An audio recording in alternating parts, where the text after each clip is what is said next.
Nous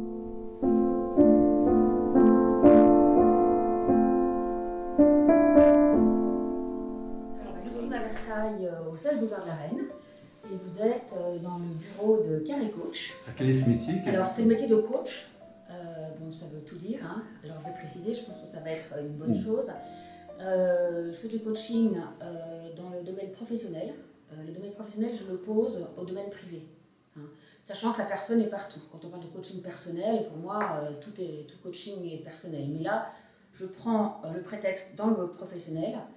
La personne étant partout, elle peut après faire des juxtapositions dans le milieu privé, mais ce n'est pas là que je viens chercher le prétexte. Donc dans le milieu professionnel, donc soit en individuel, donc toujours une personne autour de la table, ça peut être en collectif aussi. Mes clients sont, vous l'avez compris, des personnes. Individuel, ça peut être quelqu'un qui vient de son propre chef, propre initiative, quelqu'un qui a envie de se payer un petit coaching pour gratter un peu quelque chose qui ennuie ou pour passer un moment clé. Ça peut être aussi une entreprise qui me fait travailler pour ses salariés. Et donc l'entreprise peut aussi me faire intervenir en collectif pour une équipe, pour passer des périodes, posture managériale, fédération d'équipe, très souvent après une réorganisation. Là par exemple en ce moment tout le monde revient entre guillemets à la maison du travail, c'est une nouvelle notion. Et du coup, là, c'est vrai qu'ils aiment bien faire des coachings pour que tout le monde reprenne un peu contact. Il y a pas mal d'occasions d'intervenir. D'accord. C'est vrai que le télétravail, ça a provoqué pas mal de soucis, et donc le coaching est important. Oui, le télétravail, ça a provoqué pas mal d'opportunités, de nouveautés. On se met à prononcer des phrases qu'on n'aurait jamais prononcées il y a 2 ans. Par exemple, ce matin, j'avais une entreprise qui me disait... oui, je leur demande de revenir travailler sur site, sinon ils travaillent de chez eux et ils travaillent trop. Voilà. Donc ça, on n'aurait jamais imaginé dire ça avant cette expérience du Covid. Le télétravail a permis de rapprocher des personnes qui étaient loin, puisque finalement on était aussi près de ceux qui étaient à Bordeaux ou à Londres que ceux qui étaient dans votre région. En revanche, ça a aussi, à mon avis, éloigné des personnes qui étaient proches. Le télétravail a rendu encore plus marquant l'ingérence de la vie professionnelle dans la vie privée. Et je n'ai pas dit l'inverse, j'aurais pu dire l'ingérence de la vie privée dans la vie professionnelle, quelquefois on se pose la question. Donc il est question de remettre un équilibre entre les deux d'une autre façon. On se retranche beaucoup sur la notion de géographie. À quel endroit se passe la chose? Parfois, pour des personnes... mettre des délimitations géographiques entre le privé et le pro, c'est important. C'est un peu comme quand vous arrêtez de fumer, vous dites là je fume pas, là je fume. Donc le télétravail a permis ça.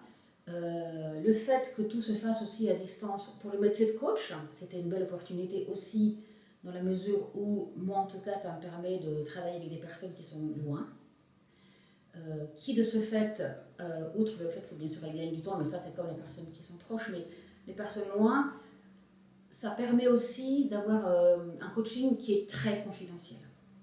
Quand vous avez une renommée, par exemple, ça m'est arrivé de coacher des personnes, de gros postes de la fonction publique, quand vous avez une renommée locale, c'est évident que vous n'avez pas du tout envie de retrouver des administrés dans le salon, dans la salle d'attente d'un coach. Donc il y a des avantages comme ça. Un autre avantage inattendu, mais ça c'est mon métier, c'est de prendre ce qui survient et d'en faire quelque chose.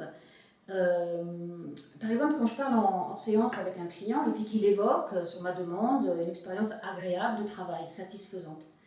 Et donc il parle, je fais enrichir, il parle, et puis tout d'un coup je prends un screenshot. Et je lui montre, je dis regardez la figure, le visage qu'on peut voir lorsque vous parlez de cette expérience. Et donc là, ça fait encore dire des choses. Vous voyez, donc ça c'est un aspect inattendu du coaching en visio à distance. Voilà, après il y a tous les aspects classiques où il n'y a pas de déplacement, où on peut joindre quelqu'un plus facilement, etc. Chacun, je pense, est en mesure, en fonction de ses préférences, de ses habitudes, de ce qu'on constate, de voir si c'est bien en distanciel ou en vrai, en fonction des contraintes de l'entreprise. Et comme tout le reste d'ailleurs, quand quelqu'un est confronté à un problème dans le milieu du travail, la première clé, c'est de voir quel est ce problème, d'avoir accès au problème. La population locale de personnes avec qui je travaille à Versailles Ce sont des enjeux qui sont vraiment très, très authentiques et très graves, très importants. J'ai parfois des pères de famille qui ont certaines valeurs, qui font que ça grince un peu dans le milieu professionnel, donc ils ne sont pas forcément très heureux. Parfois ils sortent, et voilà. Et donc ils sortent, ils sont en fin de droit de chômage et il faut bien travailler, retrouver quelque chose. Et là c'est une problématique vraiment qui se trouve beaucoup à Versailles à cause de familles nombreuses, proximité. Et donc ça me convient bien d'intervenir à cet endroit-là pour remettre les gens au travail. Bon, il y a ce petit aspect-là familial et tradition. De façon pratique, ça se passe comment? On vient pour une séance, pour 2, pour 3, pour 10? Alors, le processus de coaching tel que moi je le pratique, et d'ailleurs depuis 5 ans, je n'ai pas bougé une ligne, parce que finalement ça fonctionne bien, il y a des assouplissements, mais la base, c'est que travailler en coaching, c'est jamais une dépendance. Donc, c'est une durée limitée. La première séance, on pose un peu le diagnostic, on raconte un peu ce qui se passe, et on fixe le nombre de séances qu'on planifie.